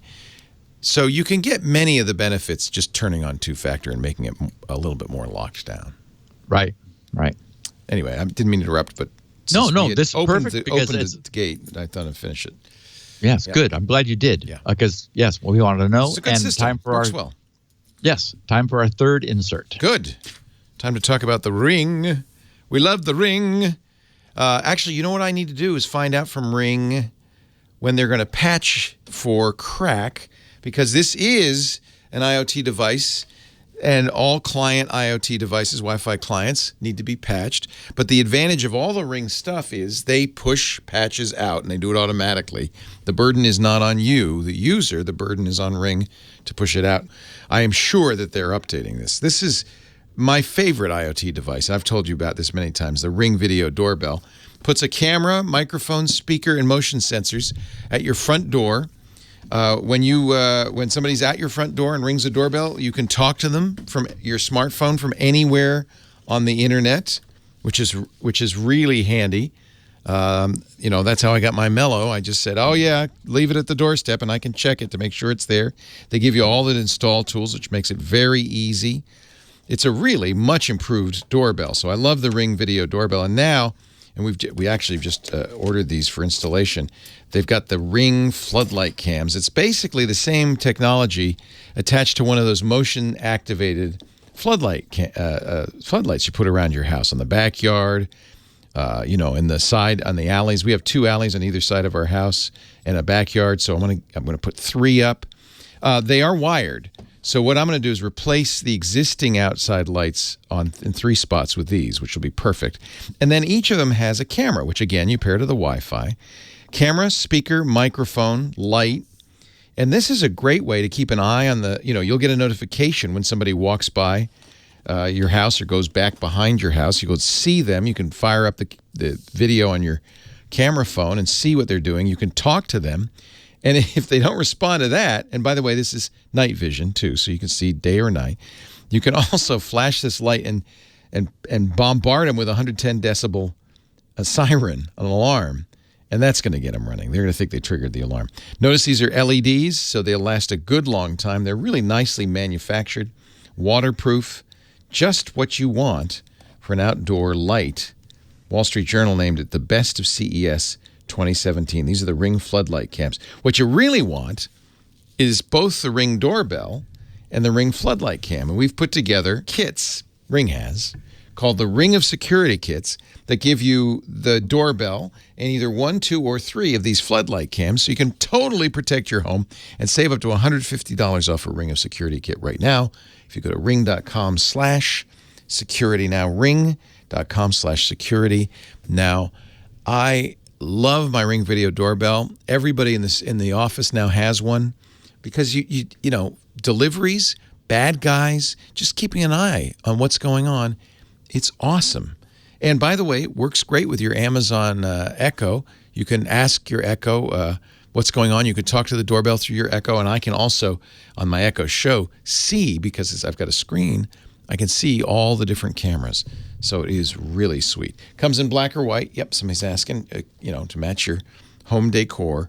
Go to ring.com/security now, ring.com/security now, and save up to $150 on a Ring of Security kit. We love Ring, and we thank them for their long time continued support and protecting us.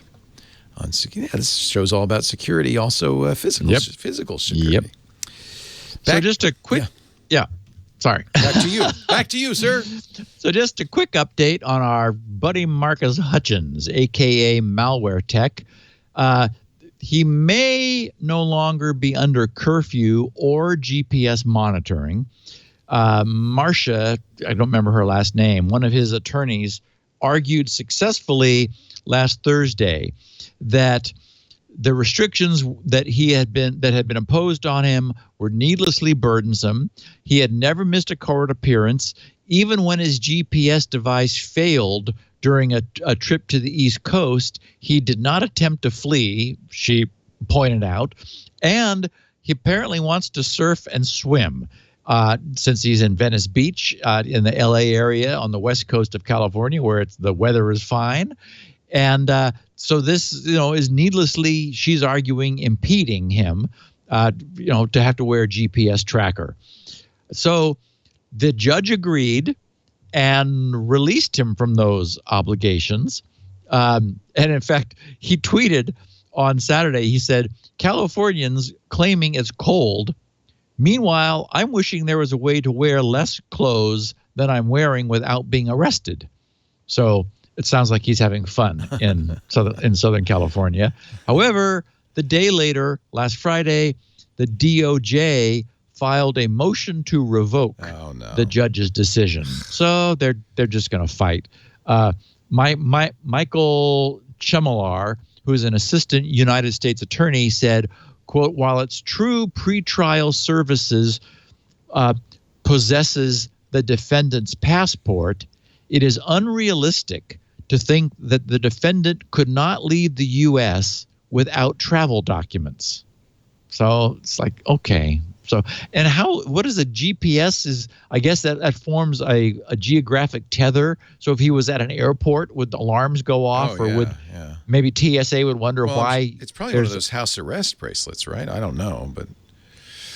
Yeah, it's GPS, so it's global. And he was apparently traveling across the country with it. So somebody is like, wants to know where he is all the time. Yeah. Anyway, he later tweeted after the motion to revoke that he was still in limbo. So he doesn't know what's going on, and nobody apparently does. So anyway, we'll see how this turns out. I think we're probably correct, Leo, in that there's some history that he's going to be held to account for, and unfortunately. Okay, I mentioned at the beginning of the show that the Windows 10 Fall Creators Update adding something called True Play. And I thought, what? Anti-game cheating technology. And I kind of grumbled to myself because Microsoft had some spare time and nothing else to do. But apparently this is a thing, and I'm sure you probably know about it, Leo, and I'm sure Paul does.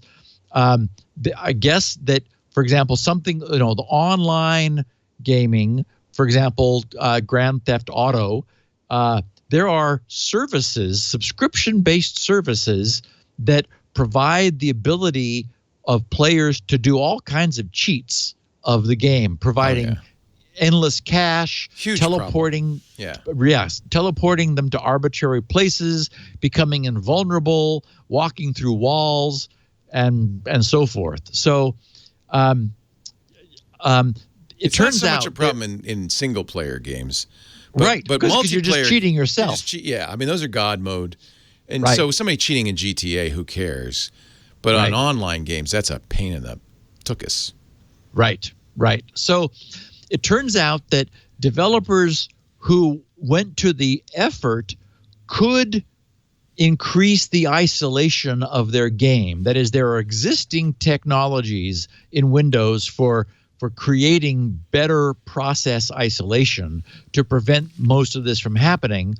Microsoft has decided to incorporate that into, essentially submerge that into the OS. So there's a technology in Windows apps known as a manifest, which is just it's a file that a developer can create. I have one for Squirrel, for example, that declares some things to the OS about this application that it's getting ready to run. So it is bound into the executable. The whole thing is signed so that it can't be changed.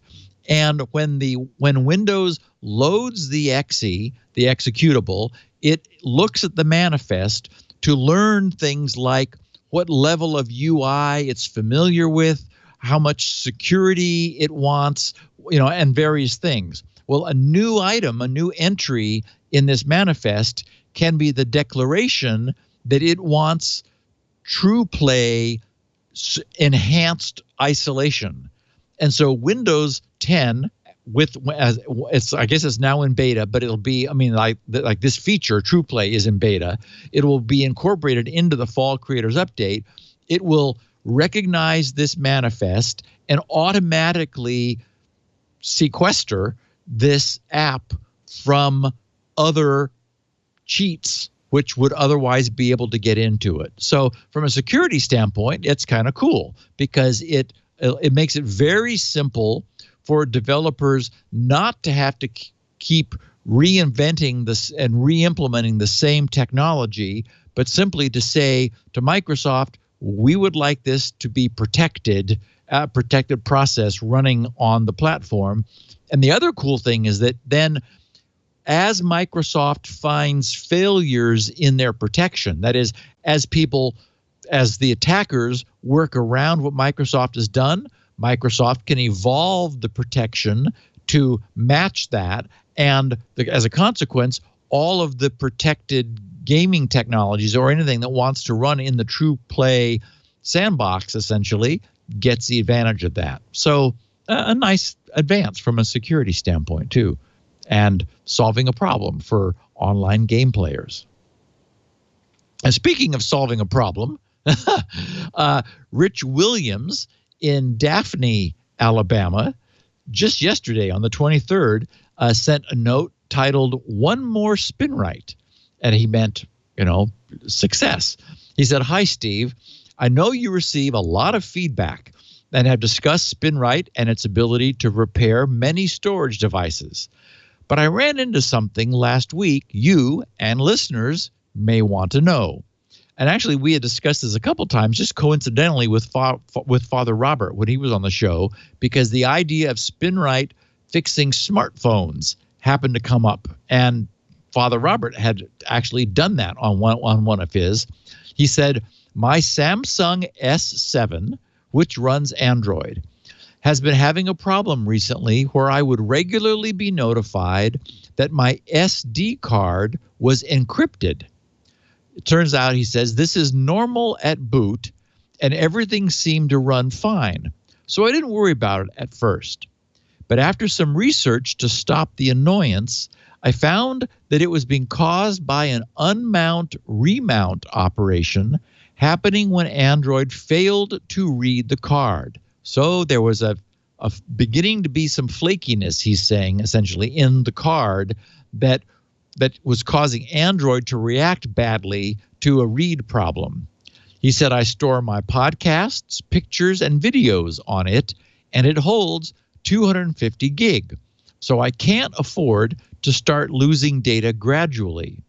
Needless to say, he wrote, I pulled out my copy of Spinrite, and after it completed running on level 2, which is what you want to run on solid-state medium, with no errors, it's been 3 days now and no more alerts. Thank you for a great product and for the work you do on Security Now. So that, I would call that a refresh operation, much as we used to do on hard disks to just refresh the low-level format. This, running Spinrite on an SD card that's beginning to get flaky, refreshes the data, strengthens it, and actually we're not writing. Remember, level 2 is just a read, but the card's controller is watching, and Spinrite does flip some switches that says we're doing maintenance things now, so pay attention here. And when the SD controller sees that the card had trouble, it says, ooh, and they will then do a rewrite only of those regions which need repair. And that's why Spinrite says everything was fine, because this was all down a level below the data access, where the actual data, where the bits are being stored, and the controller interacts and just reports, okay, everything was fine, and then behind the scenes it makes sure that stays that way by rewriting the troubled data. So another example of Spinrite's future on solid state drives, although it sure doesn't look like spinning drives are going away anytime soon. They just keep doing the cost per bit just keeps falling, or per byte, and with no end in sight. Looking at our time, I'm going to skip our feedback because we're coming up on 2 hours here, and I want to talk about Flash IoT bots. Okay. As I said at the top of the show, Mirai, this is literally like a few days ago, the 1-year anniversary of the discovery of Mirai. And as we know, it was about 100,000 devices that were sufficient to distributed denial of service, DDoS attack, the Dyn DNS service. That botnet pushed Dyn DNS off the net and held it off long enough for the other DNS servers who had made a request some time ago for their caches of those requests to expire. They went back to try to refresh the cache with updated IP address information, if any, and Dyn DNS was off. So after a while, those second-tier DNS servers removed the expired DNS data from the cache. And now anyone asking that DNS server for the IP address of a domain that it had to go to ask Dyn DNS for, sorry, we don't know that domain. And so major sites, surprisingly major sites, were pushed off the net by this attack on one DNS provider. So that was with 5% of the number of bots that are now under control of a botnet that was discovered a week ago. Because it was independently found by two different firms, they each security firms, they each gave it their own name. One called it the IoT Reaper because it is reaping IoT devices. The other called it, having some fun with, the IoT initials, called it IO Troop, because it is that too, a troop of IoT devices. Although like it's not Ripper. I think that's better. Reaper. Yes, Reaper's good. the Reaper. Yes. So as we'll recall, when we discussed this a year ago, Mirai. God, can you believe it's been a year, Leo? It seems like it was just the other day. Like, where did a year go? Mirai was doing telnet scans, scanning the net, port 21, 23. I've forgotten what telnet is. Yeah, 21. Yeah, 21. Scanning the net for responses on 21, and then it had a list of default or weak admin WAN logon, admin credential logons, and it would just guess usernames and passwords. And for a frightening number of cameras and DVRs that were exposed on the internet with their telnet port flapping in the breeze, the Mirai botnet was able to get in.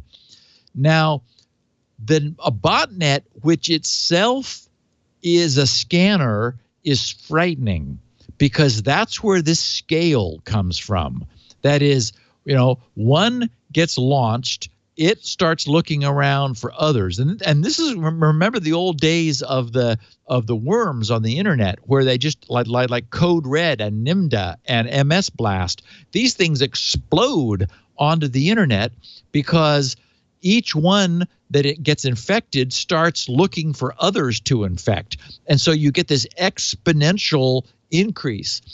Now, that's also been recognized in the past as... Sorry. FTP is 21. I confuse my canonical ports. 22. Yeah, that's right. FTP is 21. And Telnet's 23. SSH is 22. 23. That's so confusing. There we go. 23. That's what I thought. 23. Yeah, you were right. So you get this exponential growth. Now, this botnet is deliberately, it recognizes, the designer, the author, recognized that there were going to be a lot of these, and so the scanning per is kept on the DL.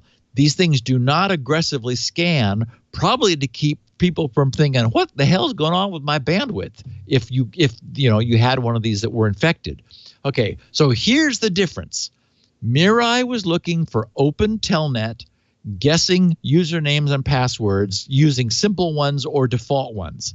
This nasty bot is using known weaknesses in existing products, many weaknesses known for years. And they're in D-Link, Netgear, Linksys routers, Go-Ahead, JAWS, and AV Tech cameras, and a Vacron network video recorder.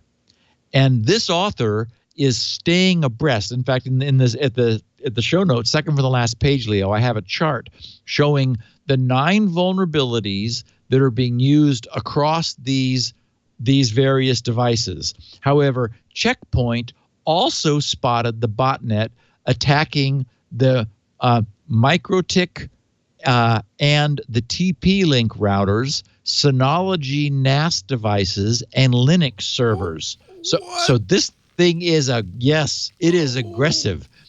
And number 5 there on that chart, you can see where this Vacron NVR remote command execution vulnerability was discovered on October 8th, and it appeared in the wild in use 2 days later. Wow. In this botnet, meaning that the author is watching the industry actively and immediately incorporating anything that is known.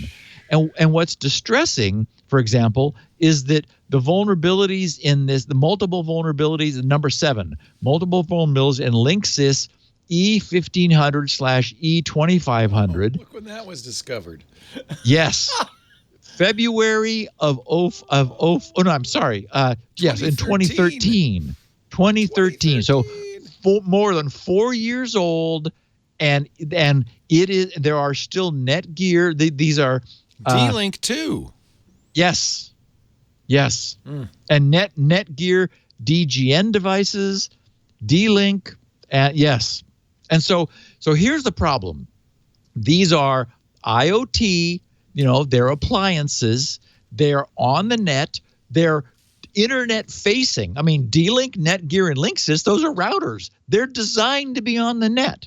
They've got long-standing known vulnerabilities. Nobody ever patched them. Now this botnet is finding them all and installing itself in them. And we're at 2 million compromised devices, and it is growing at 10,000 devices per day. It is going to find them all. And there's a full Lua environment built into this thing, suggesting the full Lua execution environment, suggesting that the author intends to and can write very complex and efficient attack scripts. And there are more than 100 open DNS IPs in the firmware, meaning an open DNS server is open, meaning it will accept a query from anyone rather than only like the customers of its own ISPs. And of course, that's what you want for DNS reflection attacks, where you spoof the IP of a query that will generate a much larger response, and the unwitting DNS server will send the response to your attack target. So that can you imagine if more than 2 million of these well-connected routers on the internet start sending queries off to someone that this person, just because they can, wanted to push off the internet. I mean, the bad news is we will be discussing in a week or 2 or 3 or whenever, because it's clear this is not just a research project. If you've got 100 open DNS server IPs built into this thing, the only thing they're good for is reflection attacks. So we will, without question, a year ago it was dying DNS. We don't know what this person has in plan, but this is a very serious IoT net. And I wanted to step back a little bit and just note that, what are the characteristics here? We've got devices with long-standing, in some cases more than 4-year, known vulnerabilities, but people don't think of them as a computer. They think of it as the box in the closet, the box on the shelf, the little piece of plastic they bought, down at the electronics store for $49. They hook it in, and it seems to be working just fine. Yes, and unfortunately, there were problems that were found, and this thing isn't updating itself automatically, unlike the Ring products that you were just talking about. Instead, you've got to go do something. Nobody ever will. So this is now an IoT device sitting on the internet, which is going to be found by this exponentially growing IoT Reaper Flash botnet. And how do you fix this? How do you remediate this problem? I just don't think you do. And I mean, we knew about these problems. When I was doing the research, I ran across a posting on the Hacker News in early April 2014, right? Early April 2014. So just over 3.5 years ago, it was titled "Millions of Vulnerable Routers Aiding Massive DNS Amplification DDoS Attacks." Exactly this, 3.5 years ago. Nothing happened. So now something's going to happen. And we don't know what. Wow. Yeah. So we have a problem because we have an industry where an install base of non-self-updating devices, which are vulnerable, are sitting on the internet and are going to become attack platforms for the future. And, I coined the term years ago, IBR, Internet Background Radiation, because there's still code red and NIMDA packets out there from old Windows machines in the closet that are still out there hoping to get lucky. They're not going to very often, but they're going to a little bit. And boy, I mean, this is an ongoing problem. I don't know how we solve this, but I was going to say the good news. The bad news is it's going to take a catastrophe, and this is a potential catastrophe. Do you think nation state actor or individual? No, there's been no claim. I haven't read any supposition. The IPs that are being used are known. The botnet is generating candidates for infection and sending them to a command and control server. You could bring down the CNC server, right? Except that new ones are being added constantly in order to scale. I mean, think about it. 2 million devices are phoning home to somebody. You need a network of command and control just to ride herd over this herd. Yeah. It's amazing. Wow. You need a botnet just to control the botnet. Yeah. Wow, that's amazing. Yeah. And scary. And yes, if this thing went peer-to-peer, if they moved away from a command and control model to a peer-to-peer model, and I hope I just didn't give the guide on any ideas, although I don't think they need any ideas from me. If they put a Lua execution environment in there, this thing can support some code to do anything they want. But if it switched into a peer-to-peer mode so that it became independent of command and control, then we've really got some problems. How would you control such a thing? All you would have to know would be your own private access. For example, you could send commands that were cryptographically signed by your private key. Nobody reverse engineering it could figure out what your private key was. So nobody else could send their commands to your botnet in order to take it down. And so you need a secret, but once you have that secret, you could allow your bots to verify that commands are coming from an authority. You can't have them talking to each other that way, because then they would have to have a key that could be spoofed. But the controller of this network could have a private key which is used to signed authenticated commands, and then just spray them. Right. Just spray the commands. Spread it automatically. Yes. Peer-to-peer. Yes. Just say, hey, if you get this command, make sure you tell it's like a cell structure or something. Tell everybody you know. Yeah. Yes. Yeah. And that's of course in espionage what you use cells so that even taking out a cell doesn't take down the whole thing. Yep. And no one cell knows more than 2 or 3 other participants. So. Yep. Yeah. I don't know why my mind's working this way. I'm now thinking about how we would set this up, Steve. But any don't more worry. Good ideas, Leo? Don't worry. I won't be. Oh, as you say, I doubt very much we're telling people anything they don't already know. No. I feel like these are, at some point, something this large. This is for taking down the grid or something. I mean, the last time they used it to take down the PlayStation network. Well, and yes. And as I said at the top of the show, what could this do? Yeah. Anything it wants. Yeah. Literally anything. It could take down the whole internet, I guess. Right. 2 million bots, doing whatever they want to do. You can't. The 13 root servers for the DNS system, those would be hard to attack. I would imagine they're secured in a variety of ways. Well, and they're only 13 logical. They're so they're actually they're widely distributed. Yeah. Yes, they're so it's only 13 IPs. There's actually a ton of actual physical servers. So it'd be hard to take that down. Yeah. Well, if it's North Korea, maybe they just go after Sony again, and we can all rest easy. Or it could be Elliot, and it could be stage 2 on eCorp, as somebody in the chat room says. I don't think we'll be waiting long to find out. Evil Corp's botnet. Mr. Gibson, As always, you've scared us and amused us and reassured us all at the same time. And I think the scare will last a little longer than the rest of it. We will be back next week to do more of the same. You'll find Steve. If the world still exists, if the internet still exists, yes. Wow.